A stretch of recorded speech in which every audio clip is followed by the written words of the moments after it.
Welcome everybody to this afternoon's town board meeting of Monday, June 9th, 2025. I'm going to begin with this meeting in memory of Peter Voss.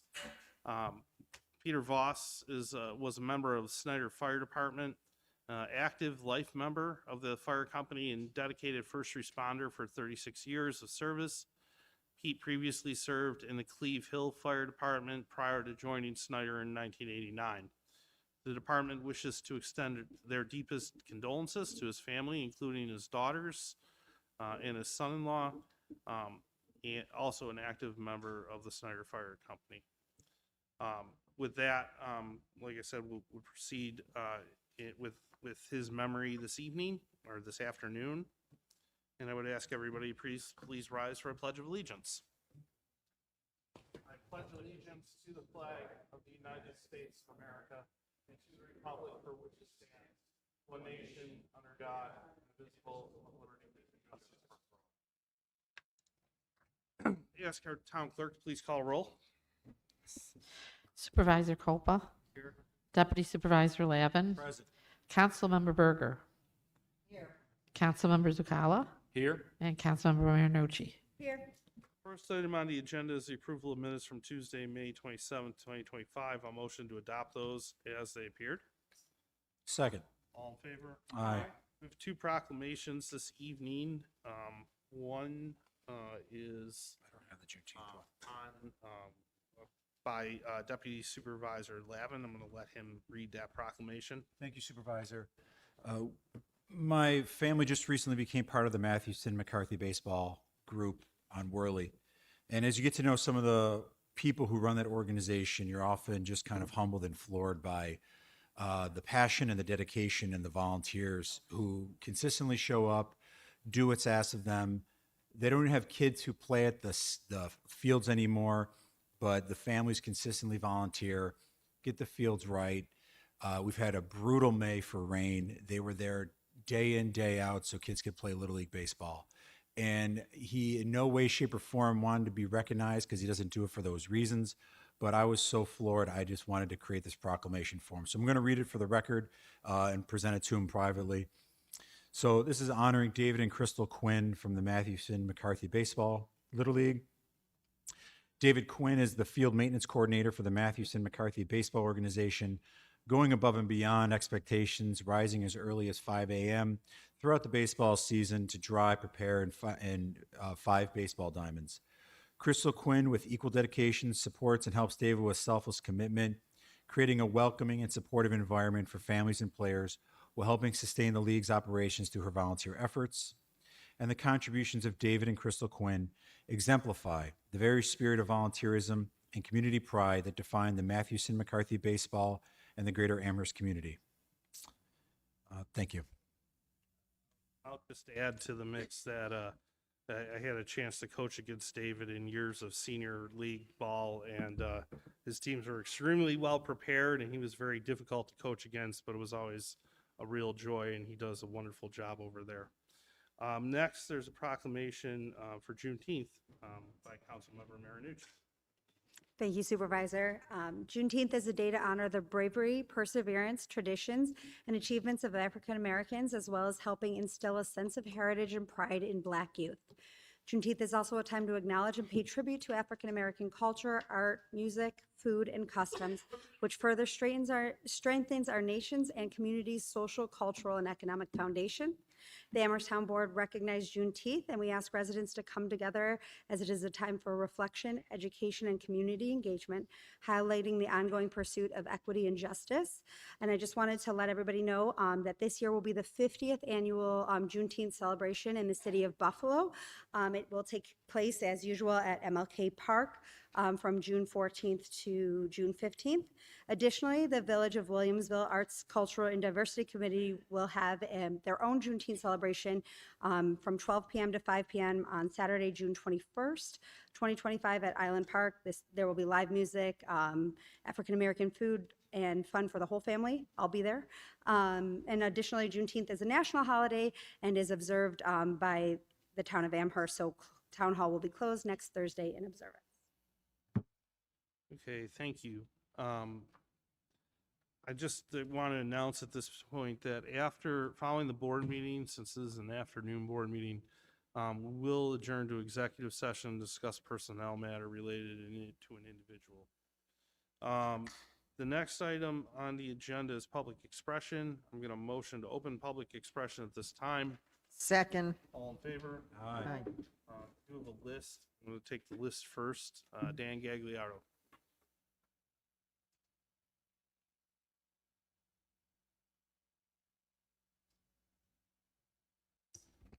Good afternoon. Dan Gagliardo, Williamsville, New York. Supervisor Culpa, during the recent press conference with County Executive Mark Polengard, stated that the town now has a partner who can help revitalize the Westwood site. However, there is another potential partner, Nicholas Design, who I recently contacted. I'm here to present the initial property assessment by Nicholas Design for the return to an 18-hole championship golf course. Despite being denied access to the Westwood site and despite requesting a walkthrough on 3 separate occasions, the Nicholas team still came to Amherst and developed a worst-case expense assessment for restoring this site as an 18-hole course. Ironically, the representative who visited recently was the same individual who visited 11 years ago with Jack Nicholas himself to review Westwood. Now that we have this professional evaluation, it is incumbent upon the town, on behalf of its residents, to allow the Nicholas Group to return and refine the assessment so we can, 1, solicit interest from private developers who may wish to invest and put this property back on the tax rolls. 2, consider making this a town-owned golf course, the first Nicholas Design course in Western New York and the first to pair with the Willie Parks design layout in the U.S.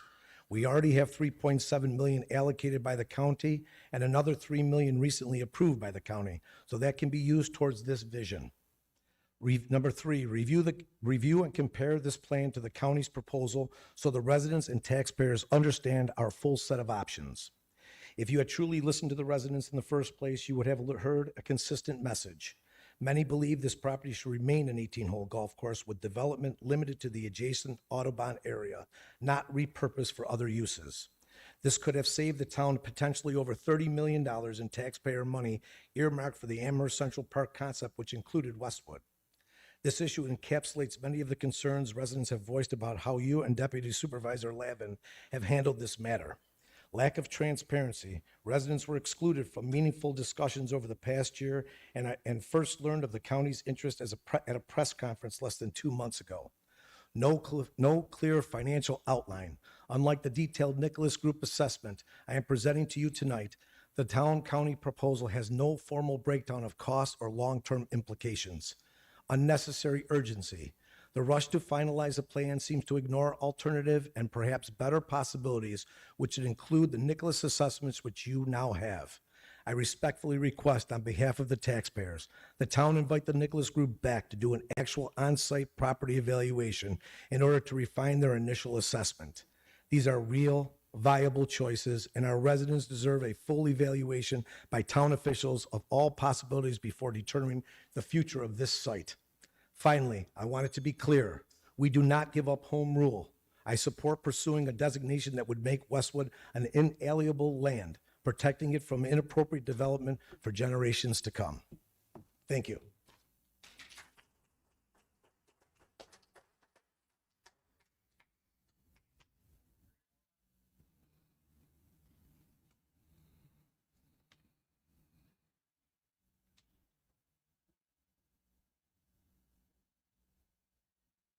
Mary Dormer, Gettsville. Good afternoon, Supervisor Culpa and Amherst Town Board members. The request submitted by Erie County for Town Board approval by a seeker they submitted to allow the county to act as lead agency for development of Willowdale Amherst Central Park is seriously deficient and incomplete. The document submitted by Erie County indicates the use of a planned unit development PUD district to construct the Willowdale site.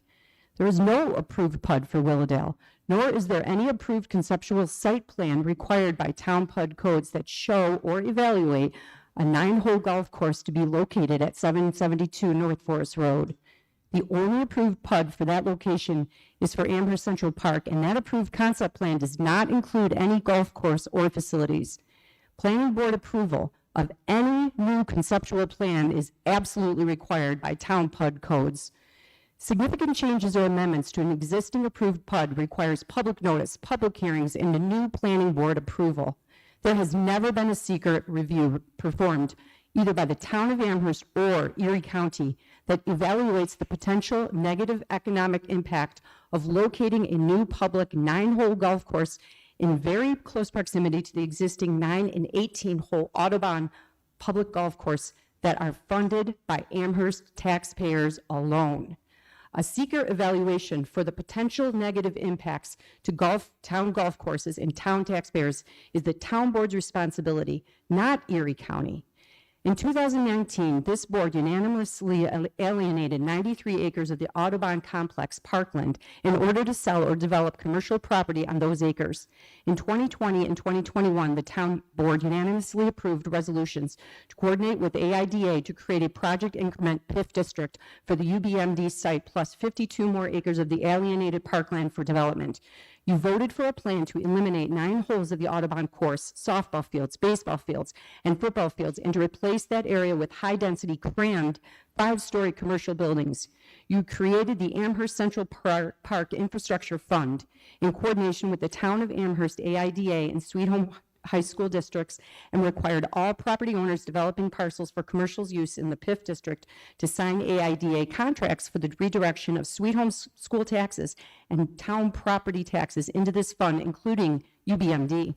The contract agreement stated that this fund was to be used only to build Amherst Central Park and the Northwest Amherst Community Center, and to replace sports fields removed to build UBMD. Additionally, you signed a separate extensive intermunicipal agreement with Sweet Home Schools to fund and operate the Northwest Amherst Community Center using AIDA proceeds generated from AIDA PIF parcel development. If the town now simply eliminates Amherst Central Park and turns the property over to Erie County, what are the impacts on taxpayers, the funding of the Northwest Amherst Community Center, the Sweet Home School District, AIDA, UBMD, and the Amherst Central Park Infrastructure Fund that this board established just 3.5 years ago? The seeker is silent on this impact, and so are you. This is not the county's problem to solve. It is your responsibility to fix the problems you created. Thanks. John Kraber. John.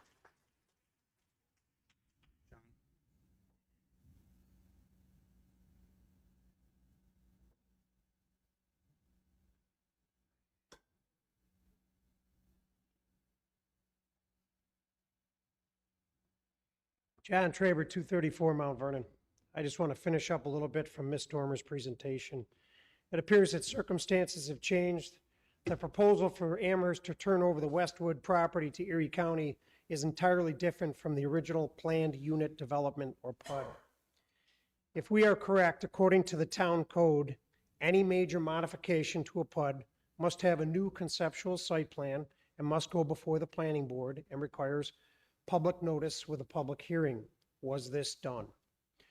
When the planned unit development was originally approved for Westwood, it was not known that the safest use for the property was to be used as an undisturbed golf course. During a press conference in April of 2025, the town and county both affirmed that this was the safest use for the property. It seems that in the past 8 years, the town has never considered this option and the potential economic impact. In fact, the town recently blocked evaluation of this type of use by refusing to allow Nicholas Design to enter the Westwood property. On a separate note regarding the resolution to turn over the county, after review of the resolution, we believe there may be an error that needs further investigation before this board votes unanimously to approve this resolution.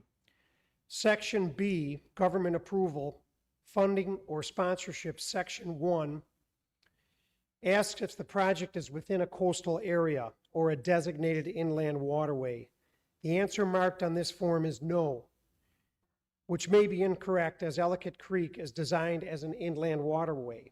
In 2015, it was classified as such by New York State, enabling the town of Amherst to participate in New York State Department of State's local waterfront revitalization program to enhance waterfront properties, public access, and resource preservation. If this in fact is an error, we are asking that this board not vote on Resolution 2025-554 until such time that this question can be properly answered and determine if this has any impact on the effort to transfer ownership of the former Westwood Country Club to Erie County. I do have copies of this. If I could pass them to you, I'd appreciate that. Thank you.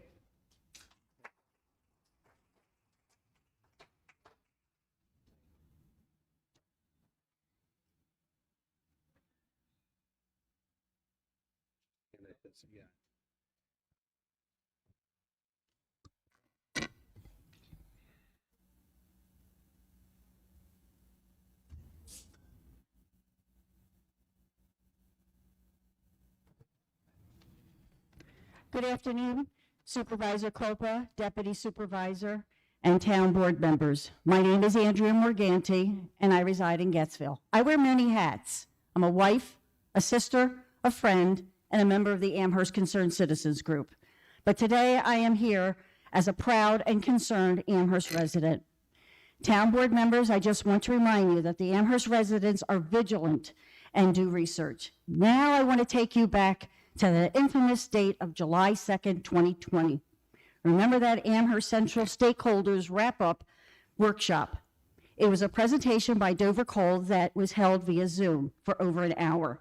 Amherst residents, if you get a chance, you should review this video. It was to be the Champs-Élysées of Amherst. Finally, 4 years of French lessons paid off. You were going to dam up the Ellicott Creek and make it a lake. Roads were being built to intertwine throughout the development. You planned for a 9-hole golf course, amphitheater, pickleboard, putting greens, cricket warm-up space, field house, ponds for fish and wading wildlife, a hotel, 5-story buildings, family pavilions, walkable streets, and a lot more amenities. At the end of the presentation, the board members were asked for their opinions and comments. Councilman Berger, you indicated it was a great jumping off point. Councilman Zakala, you indicated you were excited about the parking garages and the ice ribbon. Deputy Supervisor Lavin, do you remember what you said? You stated that you were really excited to see pocket parking incorporated into the development area. I take it you were referring to the hotel and the 5-story buildings. Supervisor Culpa, Deputy Supervisor Lavin, and Town Board members, you know what question I didn't hear? Not one of you asked what was going to be the cost to the taxpayers. Now, let's travel back to 2025 and imagine the shock when we realize that the real cost exceeds $30 million. And this is the reason our taxes were raised to 11.4. Sounds like another concept about handing over valuable, sounds like another concept where you are putting the cart before the horse. You're talking about handing over this valuable property to the county and no mention of the reimbursement to the taxpayers for the funds they have already expended. Now I want to ask you, Amherst residents, since it doesn't appear you've been asked this question, do you want to just turn over the property to the county or consider the alternatives that were discussed earlier? We are now asking for your valuable input, something that should always be considered. And so please stop saying that the amount for this was $7.8 million because it's in excess of $30 million. Thank you.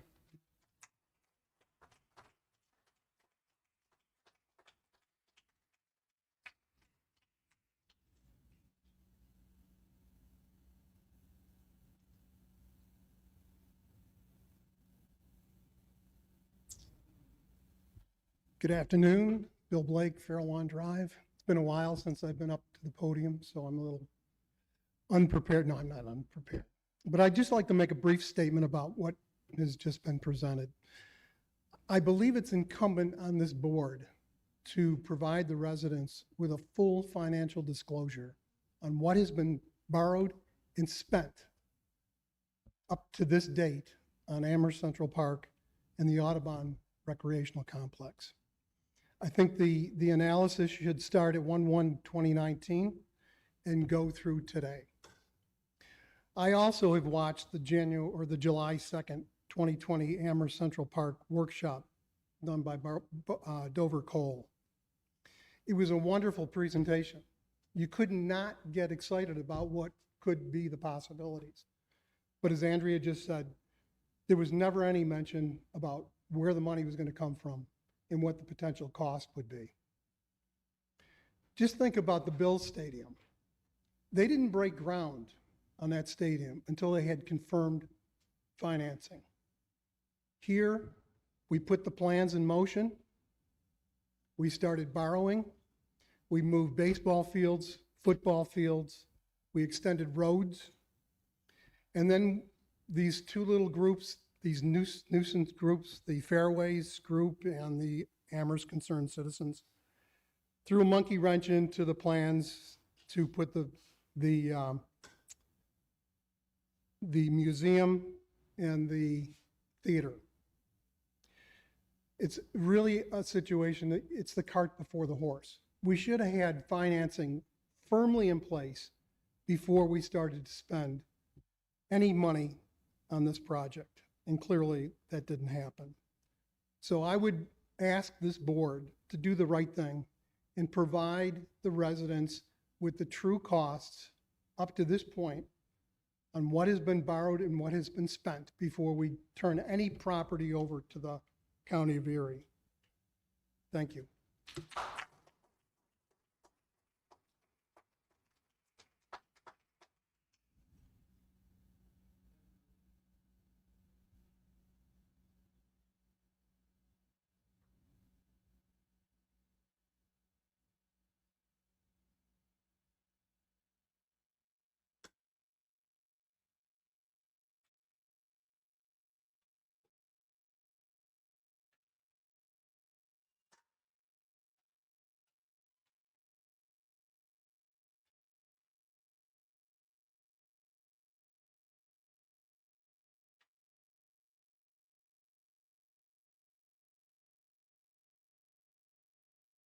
Hello, my name is Ann Hurley, and I live at 942 Robin Road, and I pay exorbitant taxes. My, thank you. My property is something that I worked very hard for, and I saved and saved, and I worked 40 years for it. And now you are, with your taxes, are threatening me to go bankrupt. I'm a low-income senior citizen, and I live across the street from M.J. Peterson's Brewster Muse. There's a garbage dump right across the street from me, and I live in a residential area. My taxes are that of 300, well, my house was assessed at $360,000. How can you put a garbage dumpster across the street from a residential area? Mr. Brewster, well, Mr. M.J. Peterson is the owner, and he doesn't enforce the rules that he has set for his residents. There's one in particular that smokes, and his smoke goes right into my house. He's used to smoke skunk, whatever that stuff is. It smells like skunk. He doesn't do that anymore, but he's still smoking like a chimney. And I can't go outside to enjoy my property, and I'm paying enormous taxes for something I worked so hard for. I don't think it's fair, and I think that I did lodge a complaint with the, not the highway department, it was the housing, whatever you call that department here. I just want this on record that a complaint was made and that I do expect some results from it. It's not normal for a property owner to let the residents run the roost. There is a designated smoking area, which the gentleman does not use. Instead, he prefers to smoke at a dumpster where there is a potential risk of fire. And that's not the only thing he's done. The people in that apartment building use fire escapes for regular, you know, walks, whatever. They also have vandalism, and this was never a problem when I moved in. It was a nice neighborhood. One more thing, the bike path is being vandalized and gouged by cars, motorcycles, and dirt bikes, and the children can't play at the Parkside Park. So I really want something done. Thank you.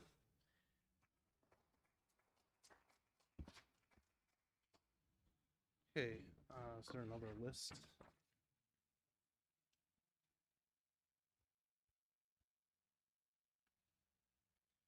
Not, Matt? Matt Plunkett, North Hill Drive. I'm sorry, I was a little tardy and I didn't sign the sign-in list for speakers. Just sitting here since this meeting started today and listening to the talk about Westwood. We call that Amherst Central Park, and I bet if you looked around the state of New York, you probably couldn't find another municipality in the entire state that claims it has a central park that it won't let its citizens go onto. That's the craziest thing I've ever heard of in my life. You can't go to your central park. Why can't you go there? Because it's fenced in. There's a sign that says it's not a park, that it says it's private property, and to go there is trespassing. And because it's a freaking car lot. It's not a park. And to listen to all, I knew about all the plans going back to 2020. And, I thought maybe, instead of all that other stuff, we could build a space station there, because one was as likely as the other. It's such a mess right now that it's frightening. We're going to give it to the county, and they're going to put in a golf course, only to find out that we probably haven't even complied with our own zoning code in order to do that. That came up here today. I mean, that's just amazing to me. Mr. Lavin, I thank you for the presentation, and that was very nice, and the proclamation and all that. But what you described is pretty much been a commonplace in this town for baseball fields all over the town for 30 years. I mean, it's exceptional to you because your kids are in it. I understand that, but that's not the first time baseball fields have ever been maintained by volunteers or anything like that. That's been going on in this town since forever. One thing that is different, given this town board, is we used to have girls' softball fields. We sold them to a private developer, and now we're trying to buy back the girls' softball fields that we were renting, and we had to build on another site because we'd sold ours. And now we're trying to take them back somehow or another through some convoluted deal between, BlackRock money managers and some medical group and the rest. And we were told that deal was going to be closed by the end of the first quarter. Today's, I think, the 8th, so we're 22 days away from the close of the second quarter, and we're nowhere near closing that deal than we were the day it started. This is just an unmitigated mess.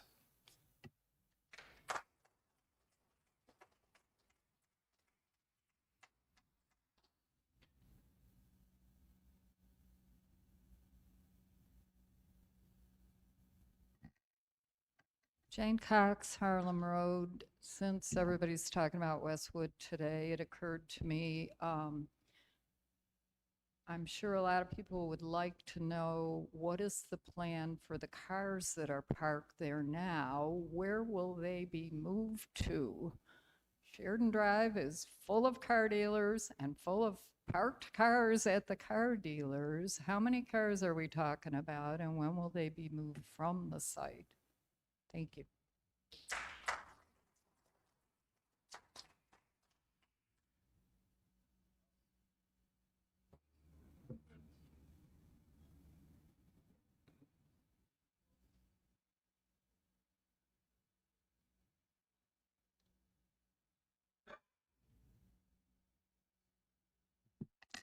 Kathy Aquilina, Maple Road. The former American campus land that was bought by the town, when is that grass going to get cut? American campus only cut it, if we were lucky, once a year. The town should be able to cut it more and not just cut by the ball fields. That whole area has to be cut.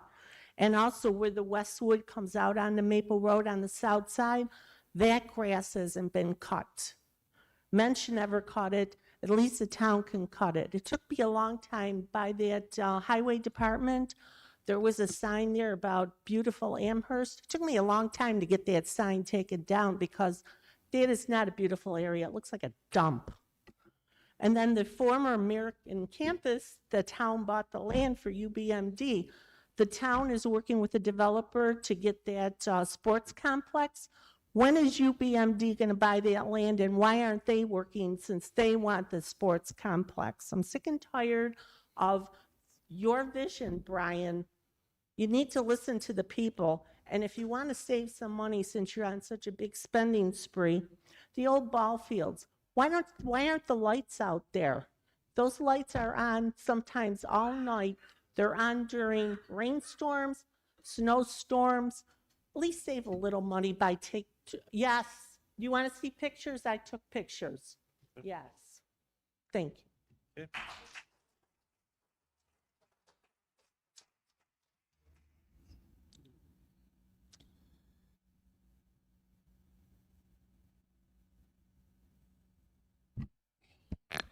Joe Wojtowicz, 35 Bucyrus. I was going through some town agenda records from a few months ago, and I came upon one which talked about the Paradise Park restroom they're going to be building in there. Now, it's a misnamed title because it says restroom improvement. It's not an improvement. It's improvement for the park, but it's a brand new restroom. And they quote a price on there of $979,000. Supervisor mentioned in the meeting that it's partially due because of the extensive costs to run a sewer pipe from the main road 400 feet back to the restroom. I have grandsons who play baseball in Wheatfield, and their ballpark field has restrooms about 50 feet from the main road. Wondering if it's so expensive to put it back there, why not just put the restroom up by the road and save a ton of money? Speaking of saving money, this relates back to the building process.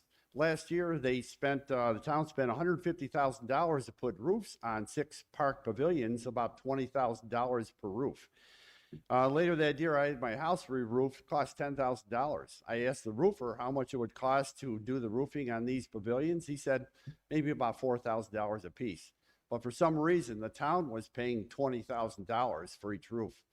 Called the architect involved. She says, well, we like to do things high scale in Amherst, so they had to put metal roofs on at an increased cost. I also ran across a new improvement they were putting in the Delwood Sattler Park ball field there. And from the audio of the meeting that I viewed, they said that field has not been maintained in 10 years or used. So now they're putting in a new restroom there, expanded parking lot, an inclusive ball diamond with synthetic turf, and has no lift on the base of the pitcher's mound either. Currently, they don't have a price on this, but I can imagine it would probably be around $2 million. Now, these projects are just getting out of hand about how much money they spend on this. Going on another topic, it was 160 Campus Drive. I saw that this house was seized by the town because it was not maintained. They ended up demolishing it. And I saw a resolution that sold the house, listed the price as $1. Talked to the planning department, they said that's probably not the true price. It was probably around $30,000. And I was wondering why the town isn't more accurate in their documentation so people aren't being misled by seeing a deed of $1 on this. That's about all I have for today. I hope the town will make some improvements on those. Thank you.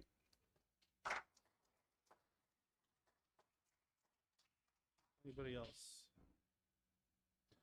Okay, seeing none, I'm going to move to close public expression. Second. All in favor? Aye. So I do just want to comment on a couple of those items. First, you're correct. The county on their on the reporting, on the seeker reporting form that they asked the town to approve, it does in fact list it as not on an named inland waterway, although they do click yes to the LWRP status. Because of that, we've got to hold the resolution this evening. So you're correct in that. Yep. If I may. Okay. It is my legal opinion, and I have spoken with Mr. Howard about this. I don't think we need to hold it because of that. I think this board on the question could indicate that it's incorrectly checked. This was a form prepared by the county. We should have caught the error, there's no question. But it doesn't change the overall purpose of this, and the purpose is to establish lead agency. My opinion is you could still go forward. It's up to the board whether you choose to. So when we get to the resolution, we'll discuss how we want to approach it. Obviously, there'd be an amendment, but I'm going to acknowledge that the county does in fact have that incorrect. And then just to clarify on the Delwood project, there's been a state grant for some time associated with that project. 8 years. 8 years ago, we received a grant, the first grant for that. The project is a Challenger baseball diamond that's for people in wheelchairs specifically. We don't have a Challenger field. That's why the synthetic turf and the 100% occupant or ADA compliance. And I thought it was important to note that. So that said, going to continue with our resolutions now. Resolution 534 is a fee waiver, APD versus AHD fundraising event, presented by Councilwoman Berger. I'm going to motion to adopt or to approve the fee waiver at this time. Second. All in favor? Aye. And just as an aside, the police won 10-4. Resolution 535 is a townwide centralized security improvements. It's a bond resolution in the amount of $50,000. I'm going to first motion to adopt the seeker findings associated with the project. Second. All in favor? Aye. Next, I'm going to motion the bond resolution as it appears in the agenda. Second. On the question, I'd ask the town clerk for a voice vote, please. Supervisor Kolpa? Yes. Deputy Supervisor Lavin? Yes. Councilmember Berger? Yes. Councilmember Zucala? Yes. And Councilmember Marinucci? Resolution 536 is a permanent easement and right-of-way agreement for drainage, so CRS 5586. I'm going to motion to adopt that permanent easement at this time. Second. All in favor? Aye. Resolution 537 is a standard workday and reporting resolution. A motion to adopt that at this time. Second. All in favor? Aye. Resolution 538 is a new firefighter for Guestville Fire Company. I'm going to motion to appoint Andrew Goodlander at this time. Second. All in favor? Aye. Resolution 539 is an amusement license for Power Yoga of Buffalo. I'm going to motion to adopt the amusement license. Second. All in favor? Aye. Resolution 540 is a fireworks permit for Country Club of Buffalo. A motion to adopt that or to approve that. Second. All in favor? Aye. Resolution 541 are fireworks for Transit Valley Country Club. Motion to approve that permit. Second. All in favor? Aye. Resolution 542 are fireworks permits for Park Country Club. A motion to adopt that permit. Second. All in favor? Aye. And Resolution 543 is the second set of fireworks permit for Park Country Club. A motion to adopt that as well. Second. All in favor? Aye. Resolution 544 are budget transfers and amendments. A motion to adopt them as they appeared in our agenda. Second. Second. All in favor? Aye. Resolution 545 is the 2024 financial audit acceptance. I'm going to motion to adopt that audit acceptance at this time. Second. All in favor? Aye. Resolution 546 is an approval to extend a bid 2023019 for bottled water, CRS 5562. Second. All in favor? Aye. Resolution 547 is extension to bid 2023010 pump parts and repair, CRS 5567. A motion to adopt that extension. Second. All in favor? Aye. Resolution 548 is an award of bid 2025021 pool chemicals, CRS 5582. A motion to adopt that award. Second. All in favor? Aye. Resolution 549 is award of New York State OGS mini bid 2025022 two Chevrolet Silverados with plows, CRS 5600. Second.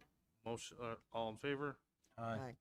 Resolution 550 is a maintenance and materials bid, Part 2, Sections 9 through 16. I'm going to first motion the resolution as it appeared. Second, it does not need, it's just a Scribner's error that it doesn't say CRS. Okay, so there's a Scribner's error that should read, approval is subject to completion of contract routing system as the town's currently without a contract for these items. I'll make a motion to amend the resolution with that language. Second. All in favor of the amendment? Aye. And I'll motion the original resolution as amended. Second. All in favor? Aye. Resolution 551 is ECWA utility permit for 72 Fairwoods Drive. A motion to adopt that. Second. All in favor? Aye. Resolution 552 is an appointment of a messenger for Amherst Town Court. I'll motion to appoint. Second. All in favor? Aye. Resolution 553 is a GIS service by GeoCove Incorporated, CRS 5601. A motion to adopt that resolution. Second. All in favor? Aye. Aye. Okay, now Resolution 554 is the seeker lead agency concurrence, Willowdale / Amherst Central Park, 772 North Forest Road, 385 and 391 Maple Road. So I'm going to motion the resolution first to have a conversation on the question. Second. Okay. With that said, so my understanding, I mean, so this is not, it's not a contractual matter. It doesn't represent a turnover of the property. It doesn't even specify an agreement. What it does is it allows the county to act as lead agencies for purposes of preparing the seeker findings associated with a planned course of action that needs still to be defined via joint resolution between the town and the county. So the lead agency designation in this case does not pertain to a past project, pertains to a proposal which the county and town wish to engage in exploration. Is that correct, Town Attorney Bengart? That is correct. Can I just point out that this is not the seeker? This is just lead agency, so having a box checked differently is irrelevant. Well, it's not irrelevant. It's a good point, but It's not irrelevant. It's not any reason to hold back on a vote. So the county hasn't adopted these seeker findings. They're asking for permission to be lead agency. Right. Right, so then we have a due diligence period in which to respond to the county regarding their findings. Is that correct? that's correct. Or are we responding via this resolution? We're responding to their request to be lead agency. That's all we're doing. Right, so why are they including a short form? They didn't, they did a long form. Or why did they include a long form? Sorry.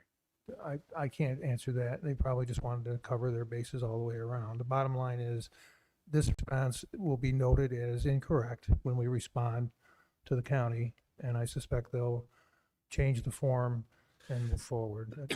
See where it has any significant effect on their lead agency status.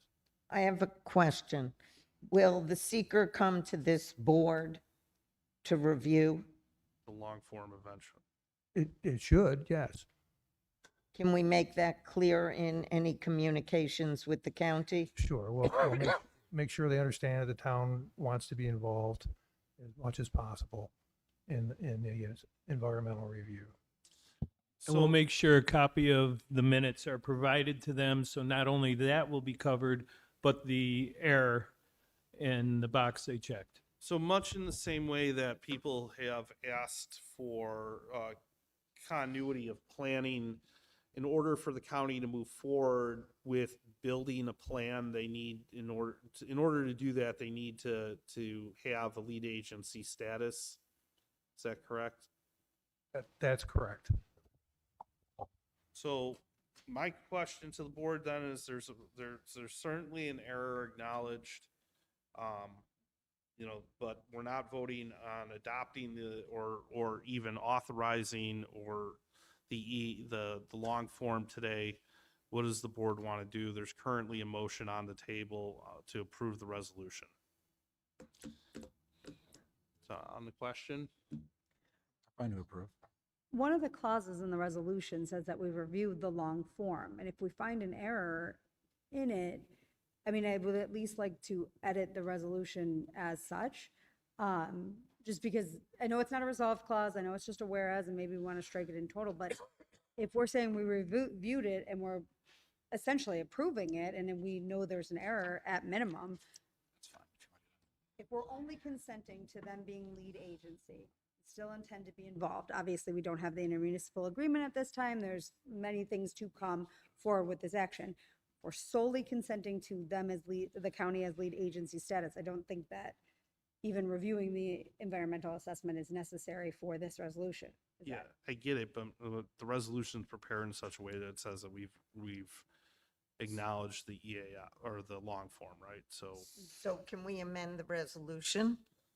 we can do whatever this I board think we wants. need- I think we need to amend the resolution to strike that whereas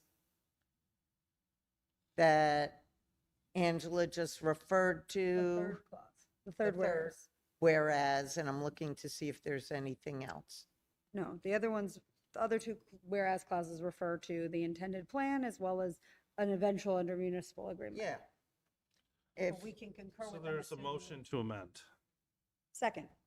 So the motion to amend is to strike the third whereas clause. There's a second on that. All in favor of the amendment? aye. Okay.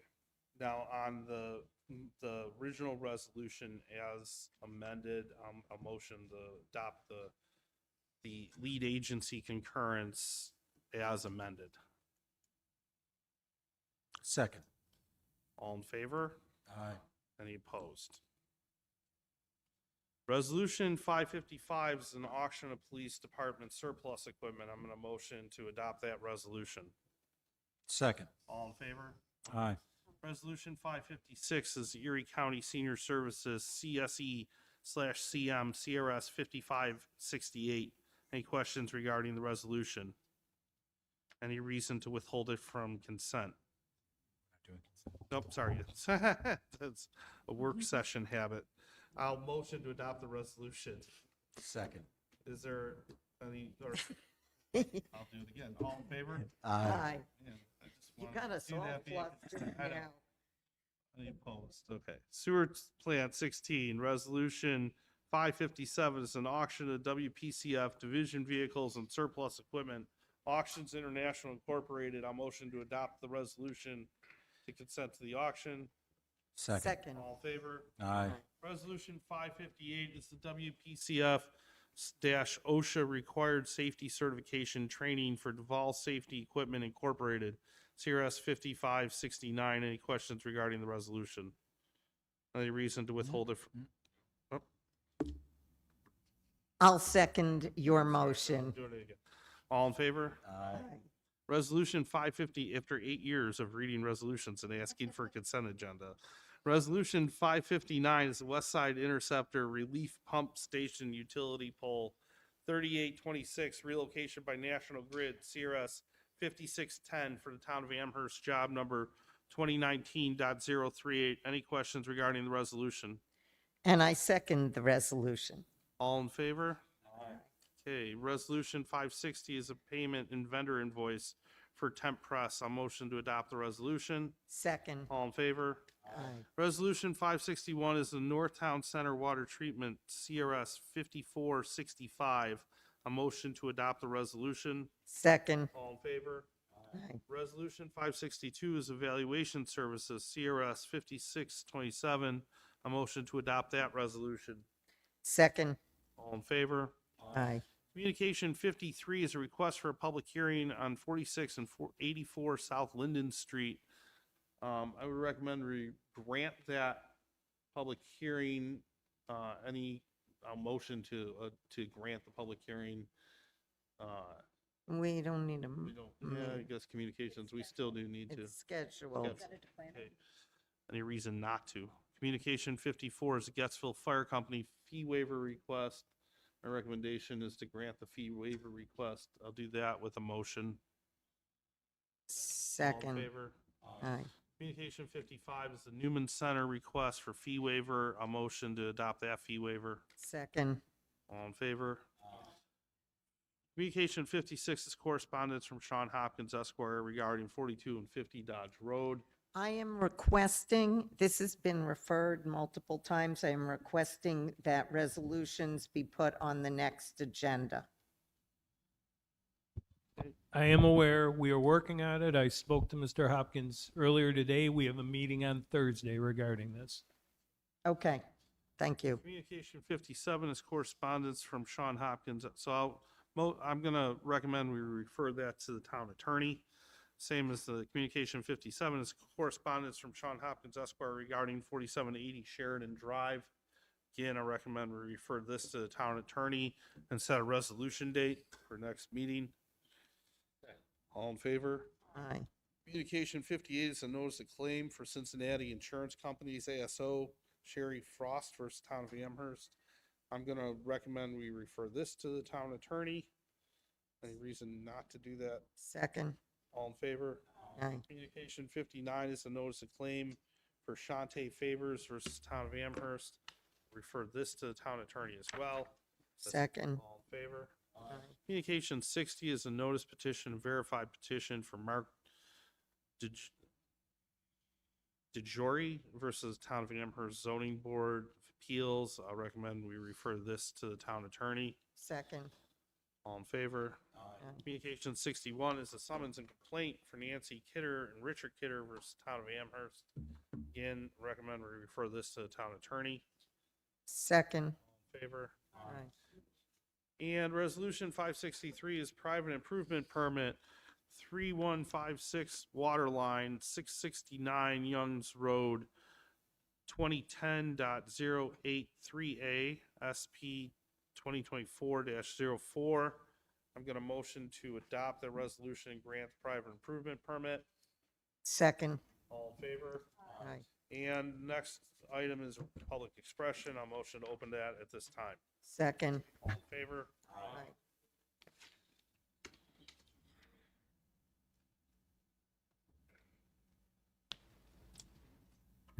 Good afternoon, Karen Howard, 194 Roycroft and Snyder. I just have one simple question because I'm not up to speed. If you wouldn't mind explaining what the designation of the county as lead agency, what does that mean? What responsibility will they have? What authority will they have? Thank you. Yeah, I'll answer that at the end.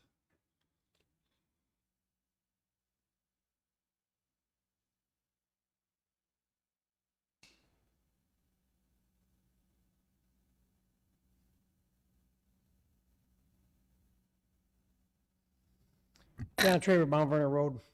I just wanted to ask a few things. And the first one is there any strings attached to this land swap with the county? Are we going to take over any roads? I think that's pretty important. There's a rumor that we're going to take over North Forest Road, just like if you could clarify that. And then regarding the resolution that Mr. Bangert kind of gave approval to vote for, I think it's a little unprofessional when somebody responds, we can do whatever this board wants. I thought Mrs. Marinucci had a very good concern. It seemed like you should be well-versed or reviewed the forms that have to be filled out for this. And there was an admission right there that you should be. And then you folks said, one person in fact said, we can do whatever this board wants, and then you voted for it. I think that's a little bit irresponsible. If anything, you maybe should have said this board can do whatever's legal. And regarding $50,000 bond, why is this town bonding $50,000 for anything? Are we out of money in this town? And then another thing, 2025-58 resolution, a lawsuit, Sherry Frost versus the town of Amherst. How can I get the details on that? Because we'd like to know what the town is paying out. There was just something in the Buffalo News where somebody paid out $1 million. I think it was Grand Island. And the town taxpayers had no idea that they paid out that $1 million. We need to know that kind of stuff. And then 2025-59, Shantae Favors versus the town of Amherst. We'd like to know what that is. And if there's a payout, we have a right to know. Thank you.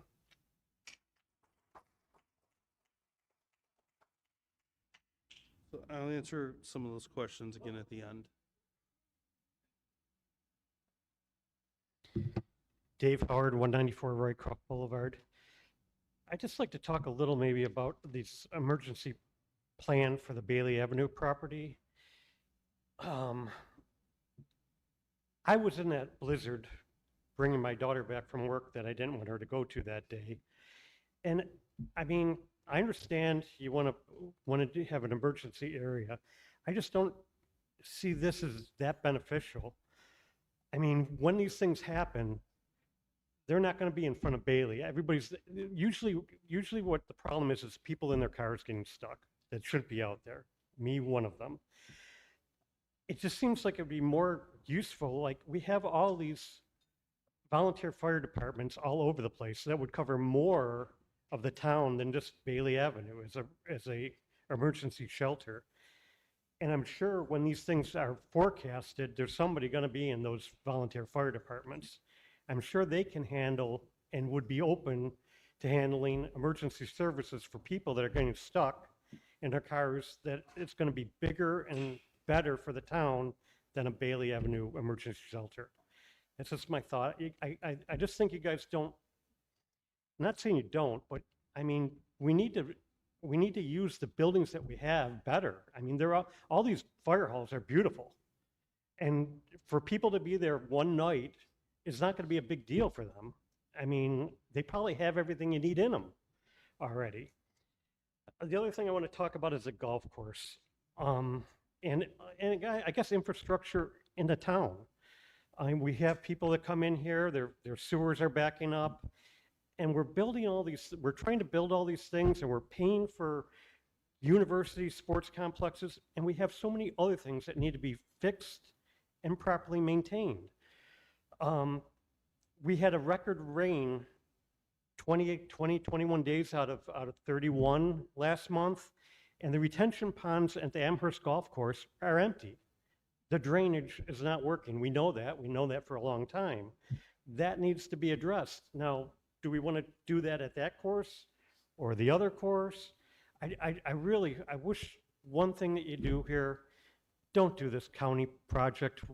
Don't do it. Don't transfer that land. You paid over $8 million for it, and you're just going to give it away. It'd be so much better just open it up as a passive park. You got the old golf course paths there. All you have to do is a couple passes on both sides and let the grass grow, and that's what you should be doing. And if you want to use the clubhouse for your retention for your records, you got a building. You don't have to build it. It's time to start using what we have and fixing what we have, and not after spending $8 million giving it to the town or the county. Just ridiculous. Thank you.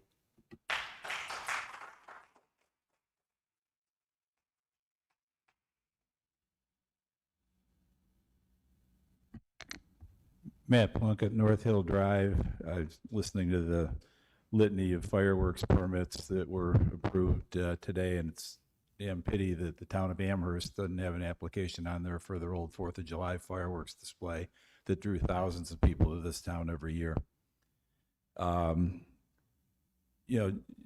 Jane Cox, you mentioned what's going to happen to the cars over at Westwood. Don't worry about that. I understand that if your tee shot rolls under a car, you'll get to take a drop. Here we are, the very first action between this town and the county on the Westwood project, and it's already screwed up, which doesn't surprise me. So what's the first thing they can't even fill out the documents correctly, and we're going to name them lead agency for environmental review. That's frightening to me, because, this project's in Amherst. You've got a bunch of county legislators who could care less about Amherst. That's going to work out well. One of the things that gets me is, I know it's only an error in the paperwork and stuff like that. It's not going to, probably won't cost the number of lives the screw-ups did after the Christmas 2022 blizzard. But we're sitting here, and you spent, 10 or 15 minutes, in this involved song and dance about how to approve this thing here today. And obviously, there was some scrambling going on here to try and figure out what to do to cover up this mistake. instead of sending it back and asking them to do it over again and do it properly, which is the way it should be done. But I guess that's what happens when 3 members of your town board work for the county.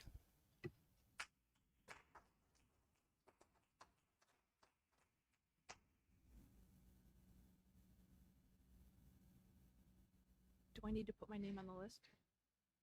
Hello, Christina Coyle Lens, East Chateau Terrace. I'm here to talk about streetlights and something that we need to address in terms of safety. It pertains both to public as well as property safety, people and property, I should say.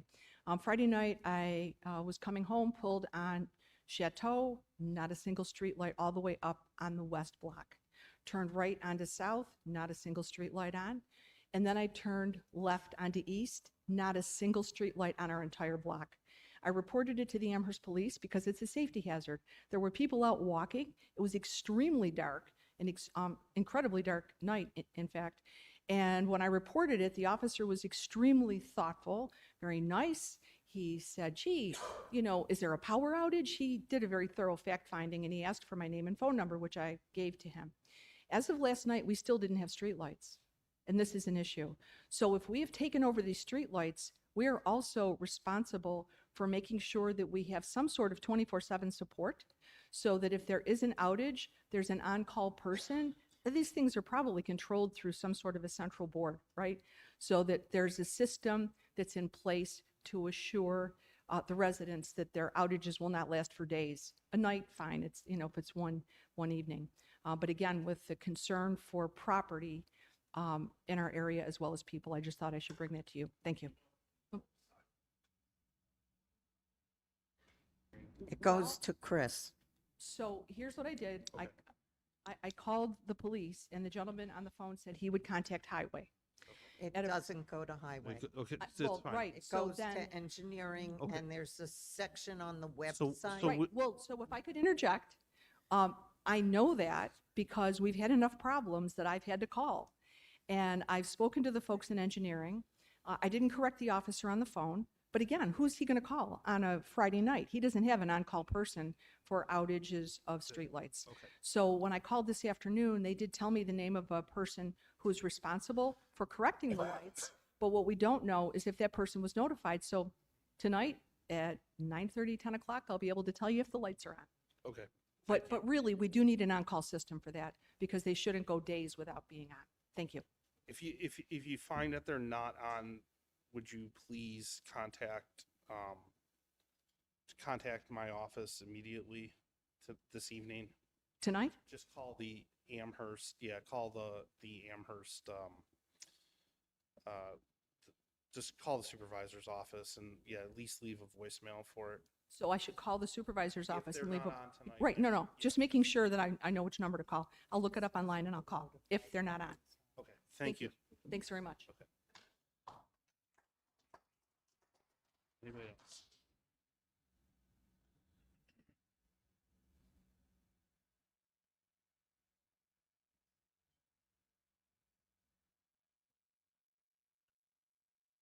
Kathy Aquilina, Maple Road. On this resolution 554, something was not correctly filled out. My question is, who reviews these? Because I remember one time with the planning board, this was years ago, where one of the members noticed that an application wasn't signed, and she was told, well, that's the way it's always done. So I'm wondering how many other things have slipped through? Thank you.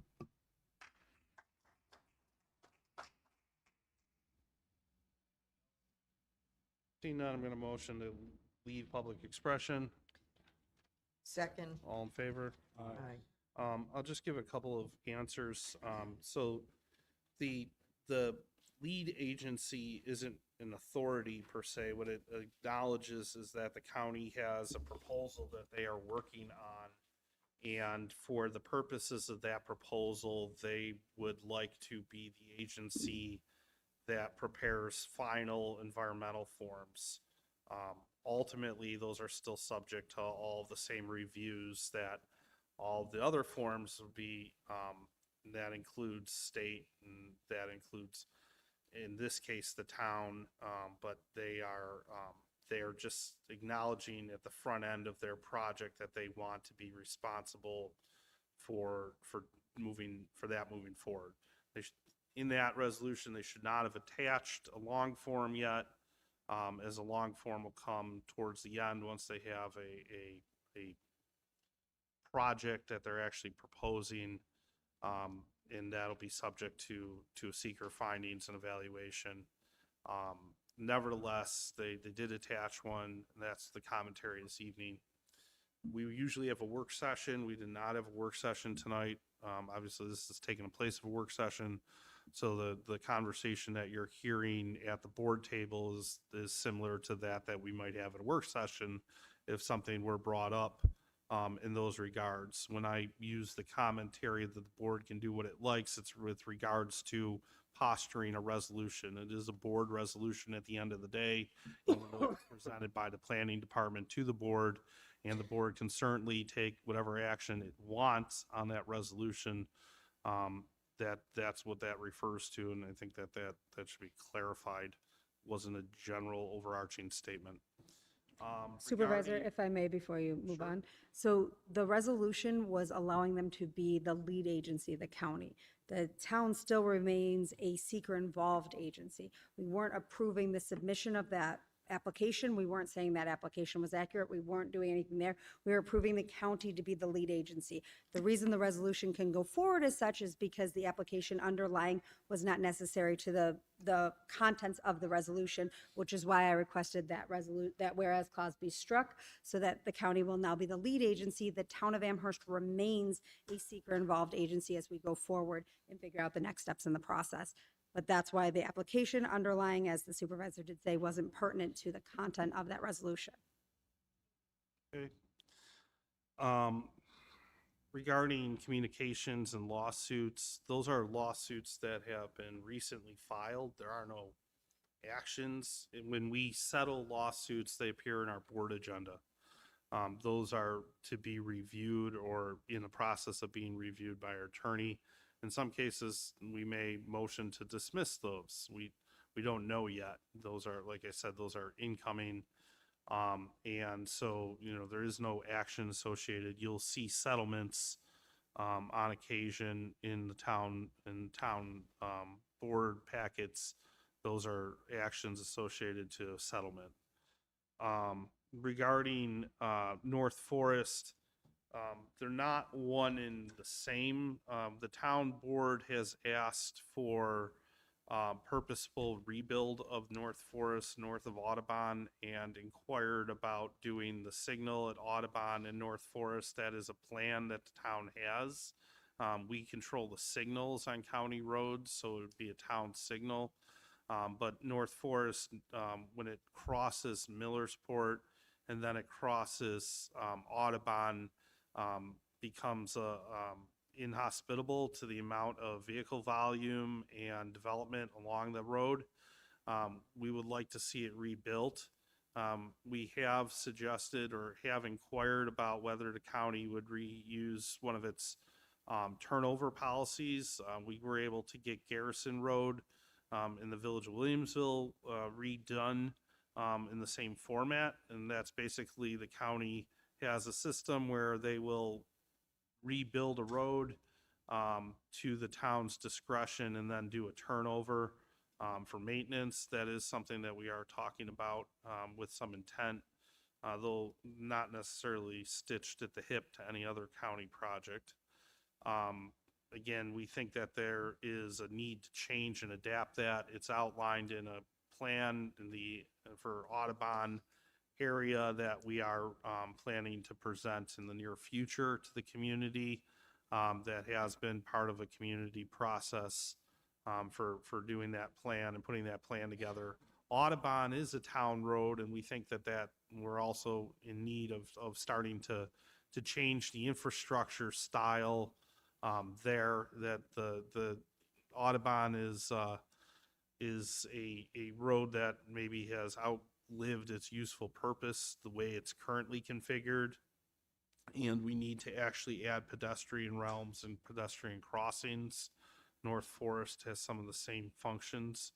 It has ditches that are very close to the road itself. We'd like to see those ditches, we'd like to see the drainage enclosed, and we'd like to see sidewalks along that road. Regarding the multiple shelter plans, so the issue isn't that we don't have buildings. The issue that came up in the blizzard, among other times, was that we didn't have access to shelters where we needed them. We have shelters at the senior center. We have shelters we established a shelter at 5500 Sheridan, or 5005 Sheridan, sorry. And the dilemma that we ran into is those are really hard to get to in that blizzard. The blizzard isolated fire departments and rescue teams into pockets, and they needed an area that they could service with pockets. But the bigger, broader issue is we're just out of space in our senior center. We have a record number of seniors registering weekly. We find a lot of our events and a lot of our classes are being booked out, and we need more physical space to do that. So the idea is basically to turn Bailey into a senior center or a satellite senior center, and to be able to have it serve as secondary as a shelter. A lot of our buildings should be prepared as a shelter, and that means reestablishing kitchens and organizing the space in such a way that it could be made to use as a shelter. In that case, Edgartsville Hose does not have an appropriate shelter within their fire hall. That's something that we acknowledged when we were doing our emergency services plans. Aside from that, street lighting, that one's news to me. We'll look into finding out why those lights are out, and we'll move forward. So thank you all. No. Going to motion to adjourn To executive session. we still have to return to adjourn the board meeting. We're adjourning to executive session for purposes of discussing an individual personnel matter. Second. All in favor? Aye. Okay.